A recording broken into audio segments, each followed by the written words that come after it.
जीवन माणसाचं संपूर्ण जीवन संघर्षाने भरलेलं आहे आणि संघर्षातूनच माणसाची नवी ओळख होते. प्रत्येकाच्या वाटेला संघर्ष आहे. स्पर्धा, संघर्ष करायचं तर कोणाशी करायचा? कावळ्याबरोबर की त्या सुंदर मोराबरोबर? नाही, स्पर्धा करायची तर गरुडाबरोबर करा. एक दिवस जगा, पण राजा म्हणून जगा. आकाशात उंच भरारी घेताना कधीच मागे बघू नका, कारण भूतकाळातील आठवणी तुम्हाला मागे खेचतील. भूतकाळातील आठवणींना शिडी बनवा आणि इतकी उंच भरारी घ्या, त्या गरुड राजासारखी. अडचणी कुणाला नसतात, अडचणी सगळ्यांना असतात. पण जो अडचणीवर मात करून शर्यत जिंकतो तोच राजा बनतो. लोक त्याचेच गुणगान गातात, तोच यशस्वी होतो.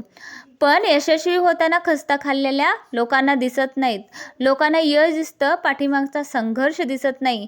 म्हणून लोकांच्या नादी न लागता संघर्षातून यशस्वी होऊन लोकांना उत्तर द्या.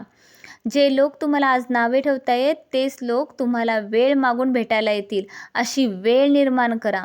ज्यांनी तुम्हाला आज ओळख दाखवली नाही, अशी लोक तुम्हाला ओळख उद्या जगासमोर करून देतील.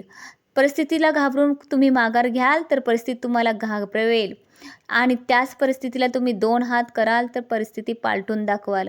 जी माणसं गप्प बसतात ती इतिहास कधीच रचत नाहीत, पण जी माणसं लढतात, संघर्ष करतात, ती माणसं मात्र नक्की इतिहास रचतात. तुम्हाला इतिहास लिहिणारे बनायचं आहे, वाचणारे नाही.